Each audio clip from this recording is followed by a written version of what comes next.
Classe A. Apresentação: Wilson do Amaral Filho.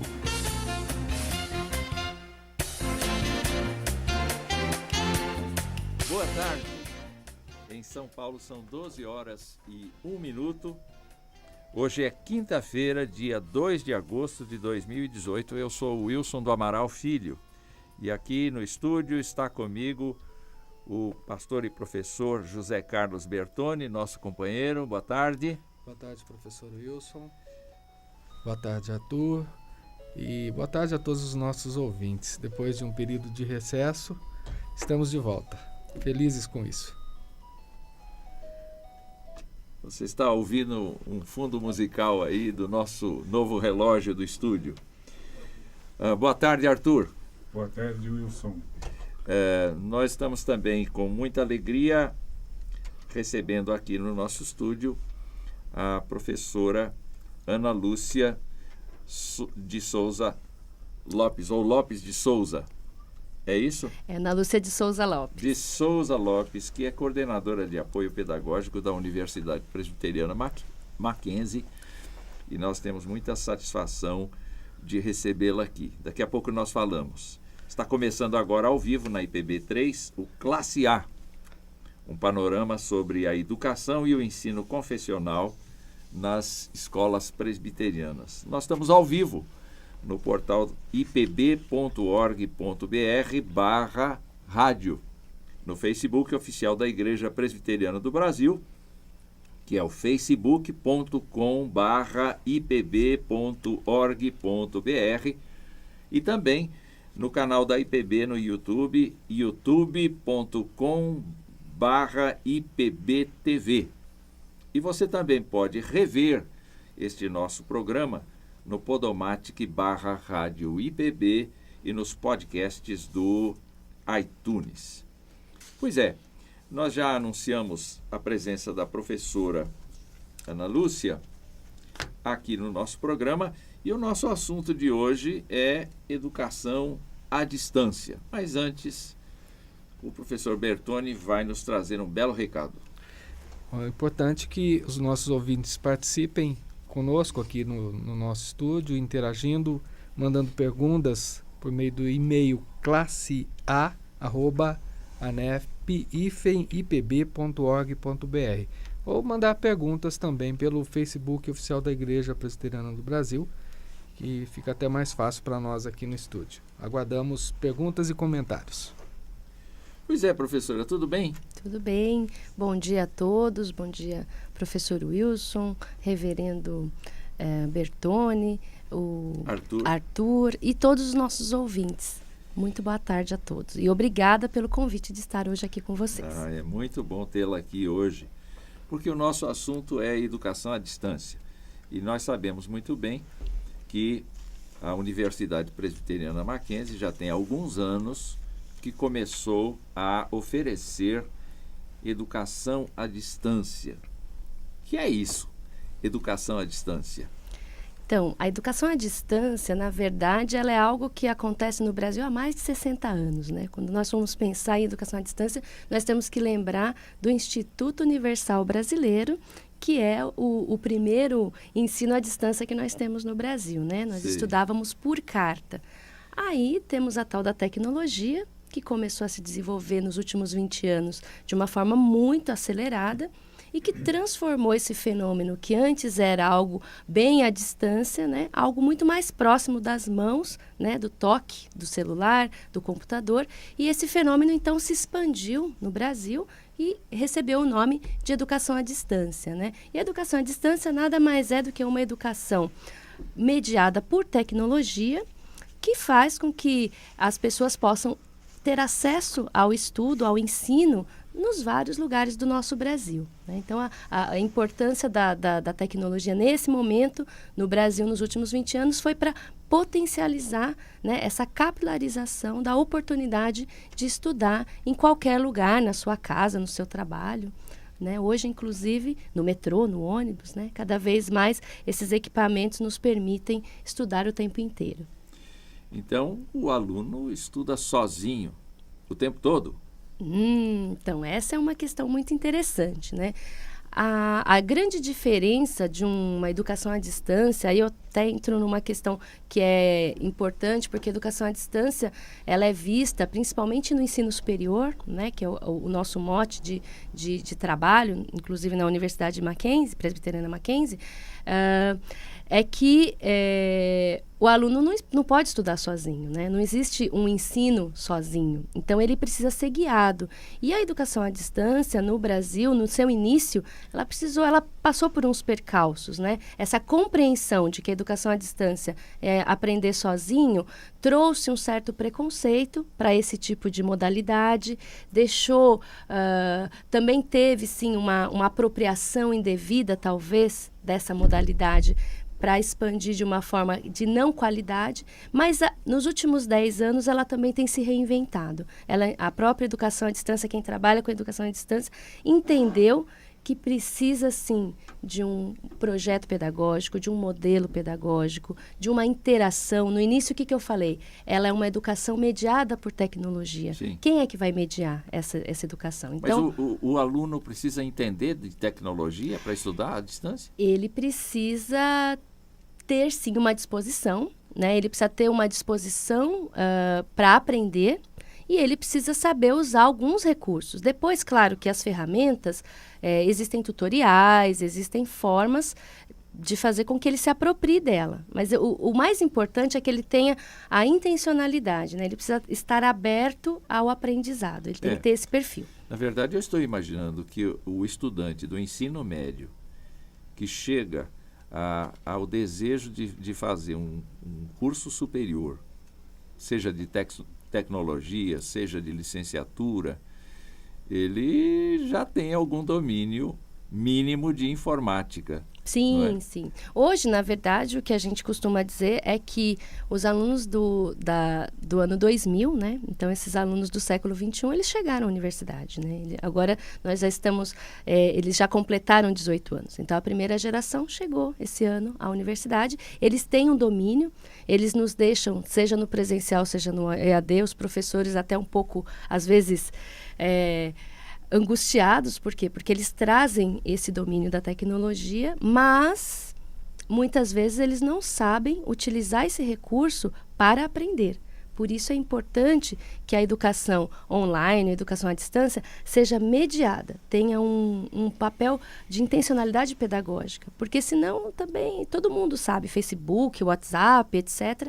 Mas como é que eu aprendo com isso, né? Então, o papel da educação, desse olhar pedagógico nessas ferramentas é muito importante para que ele realmente aprenda. E há uma peculiaridade na educação à distância que me parece muito interessante, que é exatamente o fato de que a educação à distância abre a possibilidade de pessoa de qualquer faixa etária entrar para a educação, continuar ou manter uma educação continuada, entrar sempre em novos cursos, atualizar-se.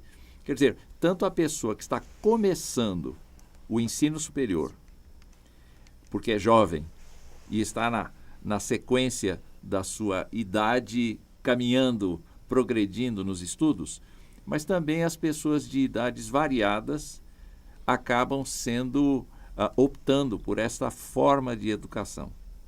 Perfeito. Diante disso,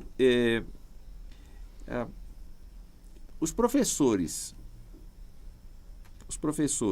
vamos falar antes do material pedagógico, acho que melhor. Qual é a fonte de material pedagógico? É diferente do curso presencial? Isso é sim, professor, porque como o aluno, esse aluno que o senhor comentou, né? Então, a educação à distância, ela permite que você expanda a sala de aula, você expandiu, né? Você abriu a universidade, você abriu a escola para outros espaços. E onde vai acontecer esse espaço? No ambiente virtual de aprendizagem. Esse espaço, esse ambiente virtual é a sala de aula dele. Okay. Para que ele aconteça, ele precisa ter materiais didáticos, né? Então, que tipos de materiais didáticos a gente trabalha na educação à distância? São vários recursos. Então, nós temos videoaulas, nós temos teleaulas ao vivo, nós temos... inclusive, eu já fiz umas. Isso. todo semestre o professor Wilson nos brinda com uma brilhante aula sobre Muito a obrigado. educação, né? E a influência da reforma protestante na educação, né? Então, é Isso. muito importante. Então, nós temos a teleaula, que é um momento ao vivo. Então, o aluno não estuda sozinho. Ele interage, sim. Interage ao vivo, interage online. Ele tem o chat. E ele tem o que nós trabalhamos no nosso modelo pedagógico, que nós consideramos muito importante, as trilhas de aprendizagem. Então, eu preciso conduzir esse aluno nas leituras, nessa combinação de recursos, e é essa combinação de recursos que vai compor essa aula. Então, diferentemente de uma aula presencial, que muitas vezes é só o professor falando, ele tem um conjunto de materiais que compõem a aula dele. Então, a aula do EAD, ela é prioritariamente organizada por materiais didáticos. E é muito interessante, porque cada aluno aprende de uma forma diferente. Então, tem o aluno que é mais auditivo, ele gosta de ouvir, ele tem um podcast. Tem o aluno que é visual, gosta de assistir, assiste a videoaula. Tem um aluno que, não, eu preciso ler, e ele vai ler primeiro. E aí ele vai fazer essa combinação. Então, você permite que os vários perfis de alunos aprendam aquele conteúdo que você está disponibilizando para ele. Professora, quando se fala de educação à distância, às vezes algumas pessoas afirmam o seguinte: olha, educação à distância não é para mim, eu sinto a necessidade de estar numa sala de aula presencial. A educação à distância é para todos ou tem um perfil de aluno específico para cursar essa modalidade? Bom, vou falar de uma percepção minha, tá? Eu entendo que para que você faça um curso totalmente EAD, você precisa ter um perfil, sim. Né? Então, não vou dizer que não é para todo mundo. Na verdade, o perfil do aluno EAD, ele precisa ter uma certa maturidade, porque realmente ele vai ter uma dedicação de estudos muito... Ele precisa ser muito protagonista, muito mesmo, porque ninguém vai controlar o horário dele. A sala de aula, não. Começa às 7, acaba às 9, ele sabe que ele tem que estar ali aquele dia. Às vezes, ele senta lá, pensa que vai abrir a cabeça e vai entrar tudo, né? Na cabeça, e se ele não aprendeu, foi o professor. O perfil do aluno EAD, não. Ele tem que aprender, porque o que ele vai buscar do professor é o que ele não entendeu. Então, é uma relação ao contrário. Até quando você faz o material, você tem que pensar, o professor, em que dúvida o aluno teria, porque você tem que preparar esse material para ele, né? Então, dessa forma, eu diria que existe um perfil, mas essa questão da tecnologia é para todos. Então, eu brinquei com o professor Wilson, falei, nossa, eu vou falar, inclusive, de educação sem distância. Por quê? Porque o que nós temos percebido, inclusive lá na própria universidade, é como essa metodologia do EAD, ela tem sido incorporada até no presencial, né? De forma que a gente vai vendo que essas distâncias elas vão se aproximando. Então, daqui a pouco, não que a gente não vai dizer o aluno EAD, o aluno não EAD, mas eu, por exemplo, gosto muito de usar o termo o ensino online, né? Porque aí eu não estou dizendo que é EAD ou que é presencial, mas como que o professor utiliza dessa potência que a tecnologia tem para o aluno ensinar e aprender, porque é um processo contínuo. Dá para perceber, então, que o perfil dos professores de educação à distância acaba exigindo mais deles a elaboração do conteúdo programático e tal. Mas existem outras diferenças entre o professor de EAD e o professor presencial? Bom, esta pergunta eu deixo para depois do nosso intervalo. Nós vamos ter um intervalo agora e voltamos já já.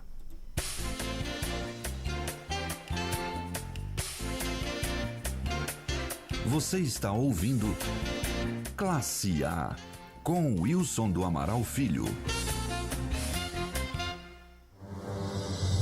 Em 1859, um jovem presbiteriano saiu dos Estados Unidos com destino ao Brasil. Esse jovem era Ashbel Green Simonton.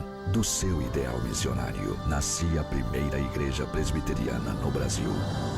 Hoje, somos mais de 1 milhão de brasileiros que comungam da mesma fé de Simonton. Igreja Presbiteriana, desde 1859, transformando vidas com a palavra de Deus. Ao nordeste de Santa Catarina está Joinville, também conhecida como a Manchester catarinense. Podemos encontrar em Joinville diversas manifestações culturais, como o famoso Festival de Dança de Joinville, a Escola de Teatro Bolshoi, além de museus. Joinville também tem Igreja Presbiteriana. Igreja Presbiteriana do Brasil, desde 1859, transformando vidas com a Palavra de Deus. Toda quarta-feira, meio-dia, Roster Guimarães Lopes e convidados discutem ao vivo assuntos do cotidiano à luz da Bíblia. Não perca, toda quarta-feira, 12 horas, Passando a Limpo, ao vivo na IPB3, a rádio com imagem. Você está ouvindo IPB3, a rádio com imagem.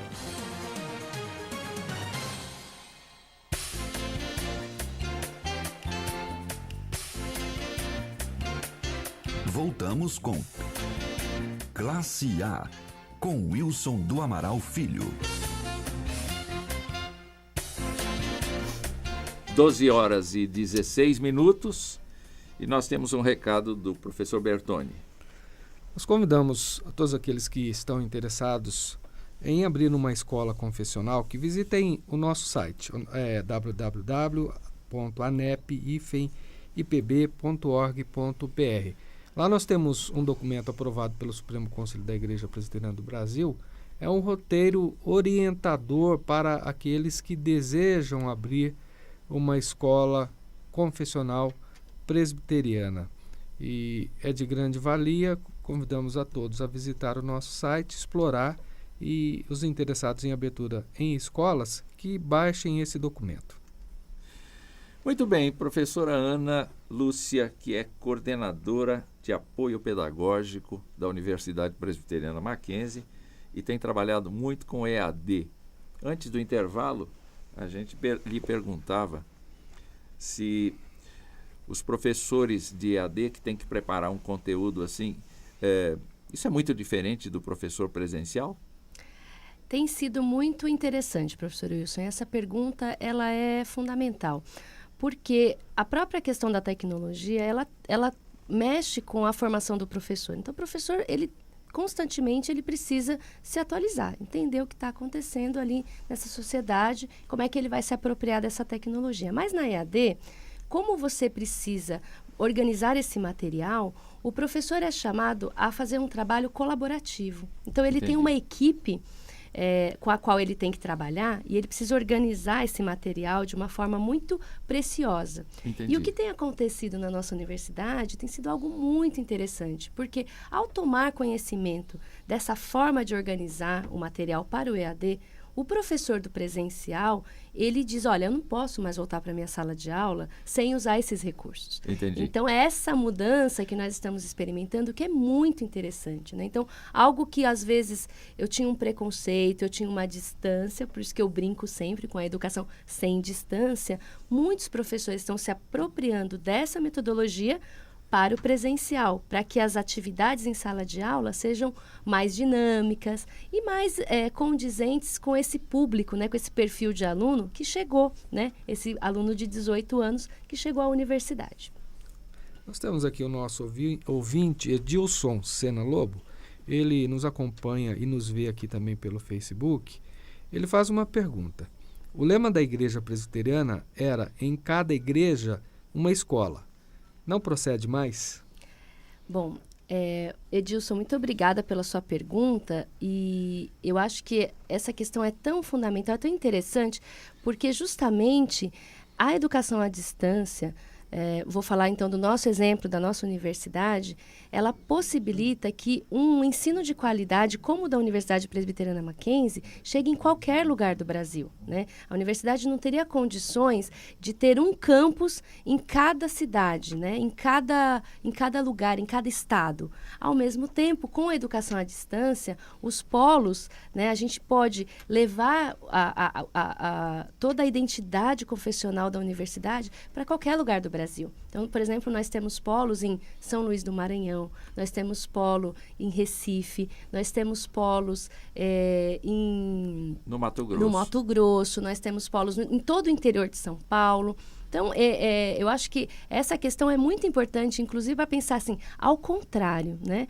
Essa forma de ensino potencializou a fazer com que agora nós temos outros polos candidatos, né? Estamos com 29, mas daqui a pouco nós seremos 50. Então, é chegar realmente em todo cantinho em que houver necessidade de educação. Para as igrejas que, porventura, estiverem interessadas em ser polo, a gente sabe que é necessário acomodações, que é necessária uma tecnologia para que os alunos possam estar lá e receber as teleaulas, as videoaulas e ter o acompanhamento de tutores presenciais. Mas é só escrever para você? É só mandar um e-mail para você? Para mim, especialmente não, mas nós temos um setor lá na universidade, que é o Mackenzie Soluções, que tem congregado todos os interesses em ser polo, né, quem quer ser polo de apoio presencial. Então, nós começamos com 20, tivemos agora uma ampliação para mais 10, estamos com 30. Então, qualquer igreja ou qualquer escola presbiteriana que tenha esse interesse, procure o Mackenzie Soluções. Como o senhor disse, tem uma série de requisitos, mas vai dar uma conversa muito interessante. Pois é. Então, você que nos ouve e que nos vê, deve se lembrar disso. Procure na internet Mackenzie Soluções ou entre na página da mackenzie.br e lá você vai ter informações do Mackenzie Soluções e procure ali o Mackenzie Soluções e certamente você vai obter algumas respostas muito interessantes. Pois é, nós estamos caminhando na direção de ouvir o professor Dr. Luciano Sattler. O professor Dr. Luciano Sattler está nos aguardando em ligação e ele, neste momento, ocupa a direção, ele é diretor de Ética e Qualidade da Associação Brasileira de Educação à Distância, mas ele é reitor do Instituto Metodista Isabella Hendricks. Daqui a pouco nós vamos falar com ele e ele está em Belo Horizonte e nós estamos contatando.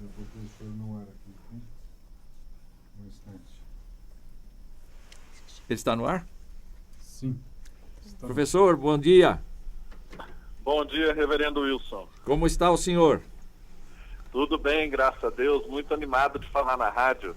Grande prazer em recebê-lo no Classe A, o nosso programa que versa sobre um panorama sobre a educação e o ensino confessional nas escolas presbiterianas. Eu sei que o senhor tem trabalhado muito, inclusive foi um daqueles que ajudou, contribuiu na inclusão da educação à distância na Universidade Presbiteriana Mackenzie.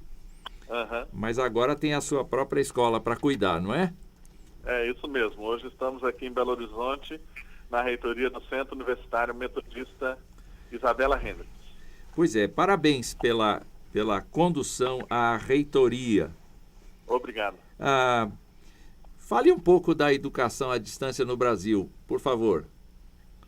Reverendo Wilson, nós a educação à distância, que está aí completando talvez a sua maioridade, se a gente pudesse pensar que nos últimos 18 anos ela salta de pouco menos de 50 mil alunos matriculados no Brasil na graduação à distância. E agora nós chegamos a mais de 2 milhões de alunos, que é a estimativa para esse ano, e isso já chega a quase mais de 20% do total de matriculados em graduação.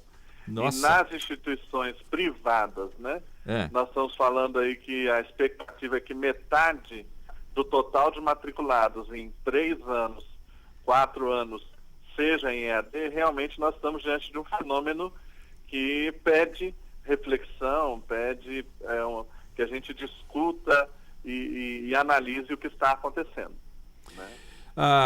Sob alguns aspectos, nós imaginamos que o brasileiro gosta de conforto. Gosta de conforto. Na verdade, muita gente tem um padrão de baixa renda, vamos dizer assim, não é? E por isso entrar numa faculdade ou numa universidade particular é a única possibilidade em função de não alcançar resultados na escola pública, que é gratuita. Então, e também por serem trabalhadores que não conseguem se encaixar no horário que a verdade, escola pública disponibiliza, né? verdade. A educação à distância é um atalho? Eu diria que a educação à distância é hoje o principal instrumento de inclusão, de democratização do acesso ao ensino superior no Brasil. É um perfil de aluno, nós temos mais de 50 milhões de adultos da população economicamente ativa que não fez um curso superior sequer no nosso país. São pessoas que trabalham, que têm família, então até por questão de horário, de perfil, eles se dão melhor na educação à distância. Além disso, é claro, o preço da mensalidade menor permite a ampliação do acesso. Entendi. Então, nós estamos, na verdade, trabalhando com uma diversidade de alunos que antes não se fazia presente na educação superior. Provavelmente é a primeira pessoa da família que consegue fazer um curso superior. Que coisa boa. Agora, dentro dessa perspectiva de oferecer para um leque maior de pessoas da população, a educação à distância é mais fácil? Não. Quando as pessoas entram no curso à distância, elas têm essa impressão. Agora, se o curso à distância é ofertado como deve ser ofertado, geralmente ele é até mais difícil do que o curso presencial, porque ele exige o que nós chamamos uma maior presença cognitiva, né? Então é comum, às vezes, no ensino presencial, que o aluno esteja em sala de aula, mas esteja ausente cognitivamente, não esteja prestando atenção. Entendi. Na EAD não é possível, ele vai ter que fazer coisas, se manifestar, escrever, pesquisar, e aí ele tem entregas, né, mais trabalhos para serem feitos. Então é muito comum ter uma evasão maior no primeiro semestre, porque as pessoas entram achando que vai ser mais fácil e de repente descobrem que exige o mesmo tempo ou até mais tempo de dedicação, ainda que você possa escolher o quando. O tempo de dedicação é o mesmo ou até maior. A professora Ana quer lhe fazer uma pergunta. Nossa, quanta honra falar com a professora Ana. Bom dia, boa tarde, professor Luciano, tudo bem? Boa tarde, professora Ana. Um prazer participar com você desse programa. Eu queria aproveitar, semana passada, né, ouvir você falar para a gente sobre várias questões da educação à distância, e uma das coisas que me mexeu comigo foi a questão do aluno, né? Você acabou de falar, esse aluno pesquisador, né? Então, como é que você entende essas perspectivas desse aluno da educação à distância como um pesquisador, como um participante do seu processo de ensino? Essa perspectiva do aluno como pesquisador pede uma mudança da nossa posição, da nossa ação enquanto escola, enquanto universidade. E isso vale tanto para o aluno do presencial quanto para o aluno da educação à distância. Porque o conteúdo, a informação se tornou um recurso abundante. E as pessoas podem hoje buscar, organizar, remixar a informação com muito mais facilidade. Quando a informação se torna abundante, disponível para a ampla maioria da população, então hoje nós temos informação e conhecimento sendo produzido numa velocidade inédita e num volume inédito. Sim. Então o nosso papel enquanto escola é muito mais ajudar o aluno a aprender, ou seja, nós temos que desenvolver estratégias para que ele tenha a sua metacognição cada vez mais acurada. E aí o papel dele como pesquisador durante o período que ele está conosco na universidade tem que ser incentivado, porque ele vai ter que passar o resto da vida estudando, o resto da vida pesquisando, e seja qual for o campo de trabalho que ele estiver, o campo de atuação dele ou dela, ele vai ter que se atualizar permanentemente. Por isso, essa posição do aluno como pesquisador é a única saída que nós temos hoje para ajudá-lo ou ajudá-la a vivenciar aí o resto da sua vida como estudante. Ninguém mais pode parar de estudar. Professor Bertoni também quer lhe fazer uma pergunta. Boa Olá, tarde. professor Bertoni. Boa tarde, professor Sattler. Boa tarde, tudo bem? Tudo bem. Aproveitando essa sua fala, eu pergunto, a EAD é uma modalidade ou uma metodologia?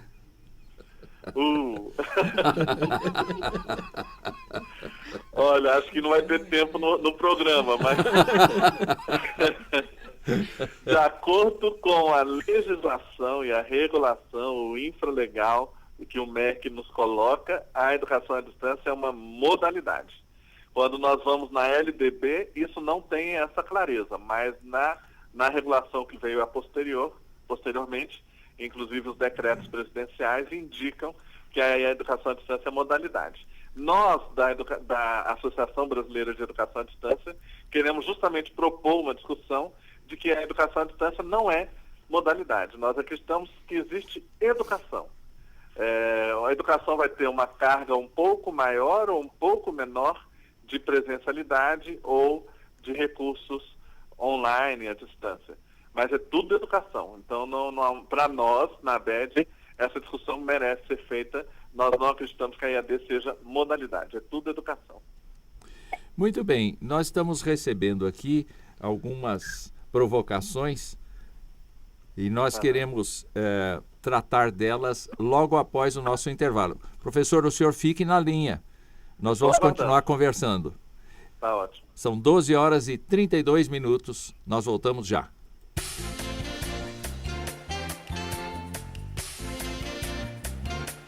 Você está ouvindo Classe A, com Wilson do Amaral Filho.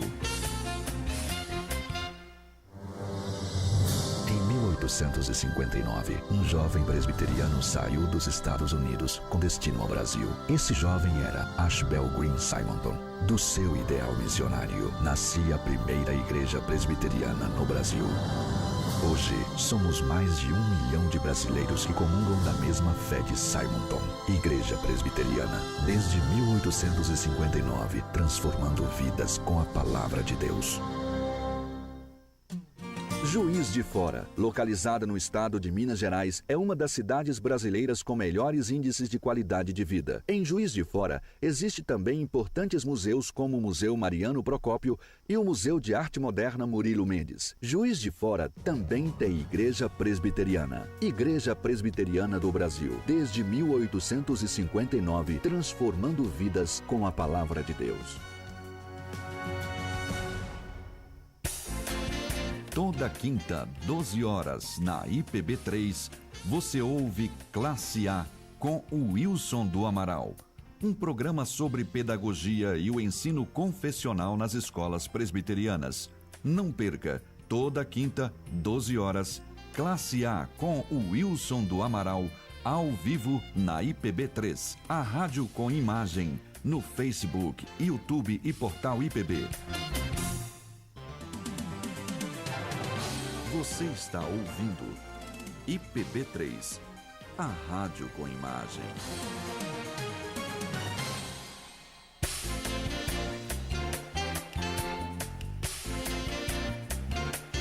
Voltamos com Classe A, com Wilson do Amaral Filho. 12 horas e 34 minutos, nós estamos de volta. E nós estamos falando neste programa sobre educação à distância. Estamos aqui no estúdio com a professora Ana Lúcia de Souza Lopes, que é coordenadora de apoio pedagógico da Universidade Presbiteriana Mackenzie, e estamos falando por telefone com o professor Dr. Luciano Sattler, que é reitor do Centro Universitário Isabela Hendricks, Centro Universitário Metodista Isabela Hendricks. E o nosso produtor está aqui com uma pergunta na garganta e eu pedi que ele mesmo faça aos dois. Ok, Wilson. Professor Luciano, eu tenho uma dúvida aqui que não sei se o senhor pode me responder. É o seguinte, qual seria se por acaso um aluno está fazendo o curso normalmente, mas por trás dele teria um outro aluno, uma outra pessoa, tipo um aluno ghost, fazendo o curso. Qual o perigo disso acontecer, professor? Olha, isso é como sempre, né? Tudo você tem que ter cuidado. Então, na educação à distância, no Brasil não existe uma educação totalmente à distância. Hoje nós fazemos as avaliações de aprendizagem que vão gerar a maior pontuação, vai sempre ser presencialmente acompanhado por alguém nos polos de educação à distância. Então você tem um acompanhamento presencial naquelas avaliações que geram a maior nota. E além disso, o acompanhamento dos professores tutores, que permite uma avaliação continuada com os alunos, mesmo no ambiente online. Isso pode incluir videoconferências, teleconferências, e um bom professor hoje, quando você prepara um trabalho que o aluno vai entregar, você consegue identificar, inclusive tem ferramentas, softwares para isso, que você consegue identificar como se for eventualmente um plágio, ou mesmo se o aluno está usando uma linguagem que não está compatível com o desempenho anterior dele, né? Então, assim, de qualquer maneira, nós acreditamos que essa avaliação continuada e as avaliações presenciais ajudam a diminuir um pouco esse risco do aluno fantasma. Professora Ana, quer contribuir com alguma impressão? Eu só queria contribuir porque, assim, quando a gente fala de educação à distância, a gente tem esse medo, né? Mas na sala de aula do presencial não acontece? Não tem o aluno que faz a prova para o outro e o professor não vê, o que fica lá pendurado no trabalho, põe meu nome no trabalho, né? Então, assim, eu acho interessante a gente desmistificar essa questão do EAD do presencial, porque educação é educação, como o Luciano falou. O que acontece? No online, isso é potencializado, né? E no presencial, às vezes, não. Mas é o que ele disse. E também, não sei se o Luciano concorda comigo, já existem algumas tecnologias, até fora do Brasil, com câmera. Então, às vezes, o aluno está fazendo a prova, a câmera está filmando para ver se é ele mesmo, quando é online, totalmente. E quando é presencial, tem um acompanhamento, como o Luciano comentou. Nós estamos chegando no ponto, se me permite, que nós teremos uma tecnologia que o aluno poderá fazer a prova, às vezes, na casa dele. Sim. E nós, pelo acompanhamento da íris, do movimento dos olhos, vamos poder ver se ele está colando ou não. Oh. Fantástico, fantástico.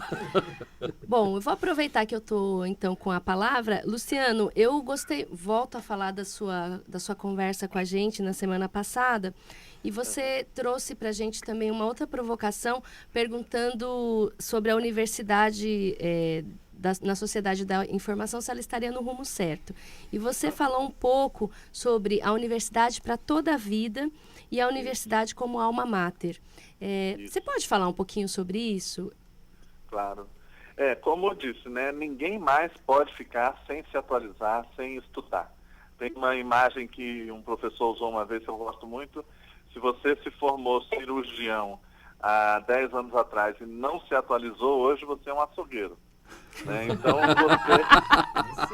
a atualização em qualquer ramo, pode ser até mecânico de carro, qualquer ramo, você precisa de atualização. Hoje você precisa estudar para toda a vida. Isso é uma oportunidade para uma universidade como o Mackenzie, né? Porque quem estuda no Mackenzie cria um vínculo ético, emocional com o Mackenzie que marca para a vida inteira. Isso é muito claro. E se o Mackenzie se a Universidade Mackenzie consegue se organizar para estar ao lado das pessoas durante a vida inteira, ofertando cursos livres, cursos de pós-graduação, mentoria, coaching, orientação de carreira, sim, cursos rápidos, cursos presenciais, viagens de estudo, quer dizer, você consegue, por meio da educação continuada, estender a ação do Mackenzie durante a vida inteira da pessoa. E vida inteira, como a gente dizia no plano de ação que nós fizemos numa universidade uma vez, que a gente tinha também educação infantil, né? Então nós falamos, da maternidade à eternidade, né? Muito bom isso. Quando a gente fala de eternidade, aí nós entramos na questão da alma mater. Porque sim, o Mackenzie, além de ser uma universidade maravilhosa, ela é uma universidade confessional presbiteriana. E isso significa muito no dia de hoje, porque as pessoas estão vivenciando uma crise de significado e uma crise de sentido. Elas não sabem por que estão aqui e elas não sabem para onde ir, para onde direcionar a sua esperança, a sua confiança, a sua vida. Então, ao vir para o Mackenzie, por exemplo, uma metodista, uma universidade confessional, ela tem essa possibilidade, nós temos que ser cada vez mais explícitos nisso, de ter encontro com uma espiritualidade, né? A vivência do reino de Deus, os valores éticos cristãos, entender quem foi Jesus, o que Jesus propôs, o que é a igreja cristã, o que é a cosmovisão cristã. Sei. Então nós temos que dar isso que extrapola muitas vezes a sala de aula, mas que também acontece na sala de aula, para que ajudar as pessoas a enfrentar a complexidade da alta modernidade. Então, é isso que eu chamo de alma mater, é cada vez mais nós enfatizarmos essa confessionalidade, que é talvez o grande diferencial que as escolas confessionais têm e talvez a maior colaboração que nós possamos ter hoje, porque o mundo, as pessoas estão vivendo um deserto. O nível de distúrbios psicológicos, psiquiátricos, o nível de suicídio, o vazio que elas estão. E nós podemos ajudá-las a encontrar significado e sentido por meio da reafirmação da cosmovisão cristã, da fé cristã e dos valores do reino de Deus. Professor Luciano, eu acho que o tempo do nosso programa hoje não vai dar, porque tem tanta pergunta aparecendo aqui. O Bertone quer lhe fazer uma, o Arthur quer lhe fazer outra. Pois não. Não é? Então, vamos lá, por partes. Professor Sattler, essa pergunta é do nosso ouvinte, Levi Abreu. Ele pergunta qual é o índice de desistência na EAD, e eu acrescento aqui, há mais evasão na EAD do que no presencial? Sim, um abraço aí para o Levi. Tem uma evasão muito alta, agora varia conforme o modelo e a universidade. Universidades que às vezes querem ofertar uma EAD de pior qualidade e aí trabalham com pouca interação, pouco acompanhamento de seres humanos, professores bons, você vai ter uma evasão maior. Quanto mais a pessoa tem um modelo que ela conversando com ela mesma e o computador, infelizmente tem algumas instituições fazendo isso, ela vai ter uma maior evasão. Agora, as universidades melhores e que trabalham com seres humanos, professores que dão um acompanhamento personalizado, aí você consegue reduzir a evasão. Agora, nos dados que nós temos, a evasão da EAD, ela fica em torno de 5% maior do que a evasão do presencial. E aí repare que nós estamos falando de números em nível nacional, porque a evasão do Mackenzie é menor percentualmente do que a das instituições situadas em São Paulo, por exemplo. Mas quando você pega os números nacionais, por área de conhecimento, inclusive, você vê sempre que a EAD está em torno de 5% de evasão maior do que o presencial. Professor Luciano, quem fala é o Arthur novamente. Pois não. Como que o mercado de trabalho vê o diploma do EAD? Ele teria o mesmo valor de um diploma convencional? Arthur, você sabe que nós temos feito essa pergunta várias vezes. Aliás, o jornal Globo publicou um especial ontem, a Folha de São Paulo publicou um especial na semana passada, e eles também fazem essa pergunta aos recrutadores, e nós temos visto diminuir o preconceito contra a educação à distância. À medida que mais pessoas se formam e acabam indo bem no trabalho, também às vezes se saindo bem em concursos públicos, então os recrutadores estão diminuindo o preconceito que tinham relacionado à educação à distância. O diploma não tem diferença nenhuma, o certificado de lato sensu não tem diferença nenhuma.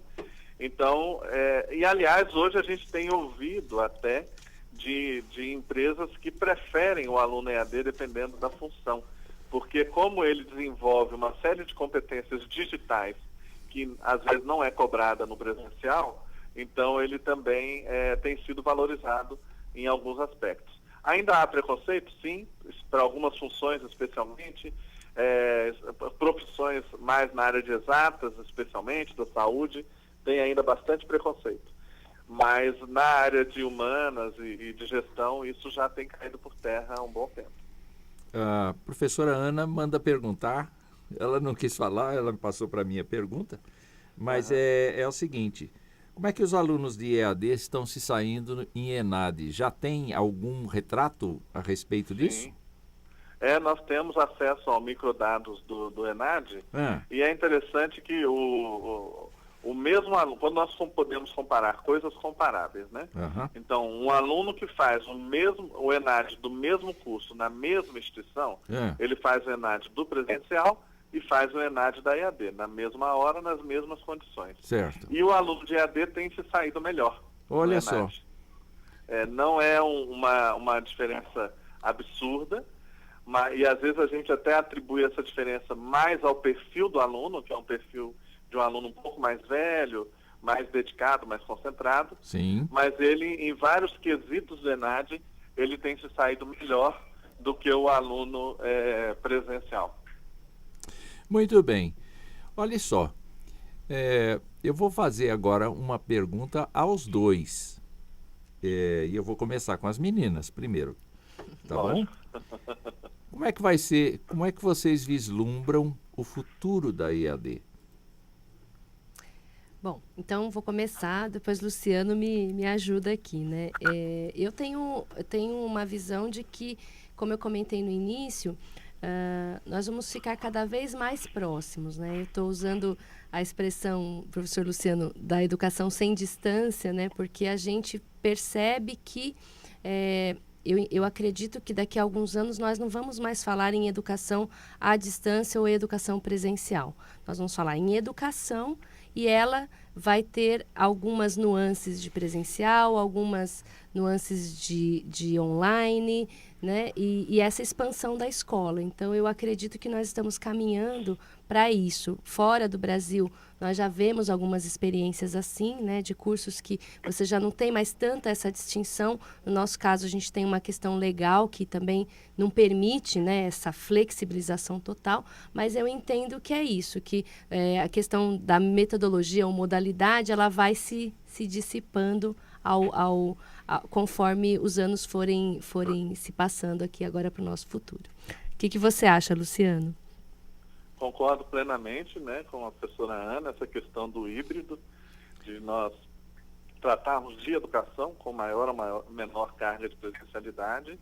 E eu gostaria só de acrescentar assim que, por exemplo, as escolas presbiterianas, elas têm condições de, por meio da educação à distância, formarem um consórcio, né, consórcios, para poder haver troca, autofortalecimento, poder atuar de uma forma mais coordenada, articulada com toda a rede, que é muito bonita, a rede das escolas presbiterianas, talvez articuladas pelo Mackenzie, e isso também eu creio que é parte do futuro da EAD, essa possibilidade de atuação em consórcio. E para deixar o pessoal com a pulga atrás da orelha, eu creio também que, seja na EAD ou no presencial, mas vamos falar de EAD, nós teremos a entrada de uma pitada de inteligência artificial para ajudar no processo de personalização das trilhas de aprendizagem. Então, nós vamos ter também um novo ator aí nas relações de ensino-aprendizagem, que serão as máquinas capazes de aprender e de ensinar. De aprender como a gente aprende, né, Luciano? Exatamente. Elas isso está cada vez mais presente.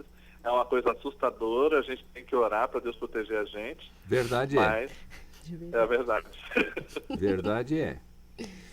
Agora, é possível, voltando ao presente, gente, vocês que são nossos entrevistados hoje e nos honram muito com a sua fala, com suas posições, é possível validar matérias de um curso presencial para fazer EAD e vice-versa? Sim, perfeitamente. Como o próprio professor Luciano disse, a legislação ela não faz distinção do diploma, né, EAD ou presencial. Então, desde que esses currículos tenham similaridade, eles podem ser, sim, convalidados, e o aluno pode transitar para o EAD, para o presencial. Acho que isso é importante, porque às vezes ele percebe que ele tem um perfil para uma coisa ou para outra, e aí vou fazer a propaganda, né, do Mackenzie. Nós mesmos já entendemos isso como uma realidade. Na última reforma, Nós temos uma gama de cursos que temos no EAD e no presencial, e eles têm exatamente os mesmos projetos pedagógicos. Então, as matrizes são convergentes. Então, o aluno do presencial e do EAD tem a mesma matriz, tem o mesmo conteúdo, tem a mesma formação, modalidades diferentes, mas que eles podem, então, transitar aí ainda isso está sendo estruturado, como é que pode acontecer lá na nossa instituição, mas já foi feito vislumbrando essa possibilidade. Agora, do ponto de vista econômico, isso não é possível. Essa transição tem que respeitar cada um dos cursos, não é? Sim, sim.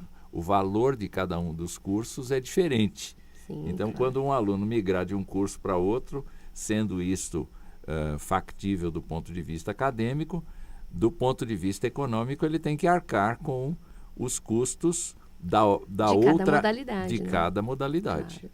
E ele pode também, por exemplo, nós podemos receber alunos de outras instituições, né, que tenham a similaridade e a equivalência dos conteúdos. Professor Luciano, quer acrescentar? Sim, vale destacar que, pelo que o doutor Benedito mencionou... Doutor Benedito é o reitor da Universidade Presbiteriana Mackenzie. Isso, Pode que falar. É o grande líder, né, nosso aí da EAD também. É. Mas também os professores que atuam na educação à distância atuam no presencial da Universidade Mackenzie. Então, essa é a junção perfeita. Você tem a matriz curricular espelhada, ou seja, o aluno pode ter o mesmo conteúdo com os mesmos professores, e essa transferência, né, a equivalência, a convalidação, é perfeitamente possível. Professor Luciano Sattler, foi uma hora muito agradável de sua participação no nosso programa Classe A, mas nós estamos chegando ao final do programa e nós queremos agradecer sua participação. Foi muito importante, Eu que agradeço.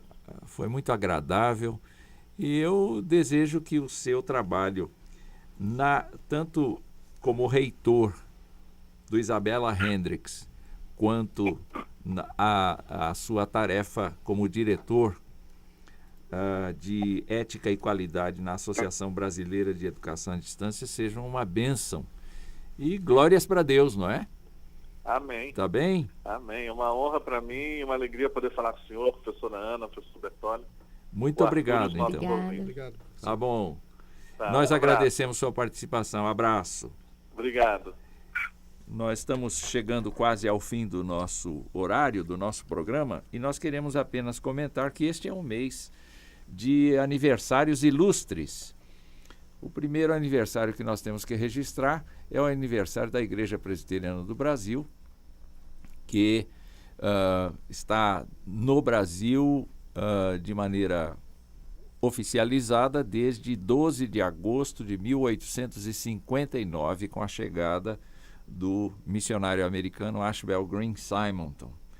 Então, esta nossa denominação está completando 159 anos de vida no Brasil. Está em todos os estados da federação, e nós nos alegramos muito com o trabalho que vem sendo desenvolvido por esta igreja, não apenas no campo religioso, mas no campo da saúde, no campo da educação e outras áreas. E nós temos a comentar também que no final deste mês nós teremos 2 aniversários importantes de escolas que são da associação, são membros da Associação Nacional de Escolas Presbiterianas. A primeira delas, a nossa mais antiga escola, é o Instituto Presbiteriano Gammon, dirigido pelo nosso querido Alisson Massotti Carvalho, que vai completar em agosto, neste mês de agosto, 149 anos de existência no Brasil. E nós temos uma escola que vem crescendo bastante, lá do nosso querido Tangará da Serra, professor Marcos Isidoro, liderado pelo Marcos Isidoro desde sua fundação, que neste mês de agosto deve completar 30 anos de existência. Nós queremos saudar estas escolas, saudar a Igreja Presbiteriana. E nós estamos chegando ao fim do programa, agradecendo a Ana. Muito obrigada pelo convite. Foi um privilégio enorme tê-la aqui no programa. Querendo agradecer para o professor Bertoni também pela sua pronta ajuda, Arthur, muito obrigado. Fica aqui o Classe A e nós estamos às 12 horas e 55 minutos encerrando o nosso programa. Você pode rever este programa no Podomatic/Rádio IPB e nos podcasts do iTunes. Na sequência, você fica com Davi Sestavo e Joel Farias no Caminhando para o Alvo.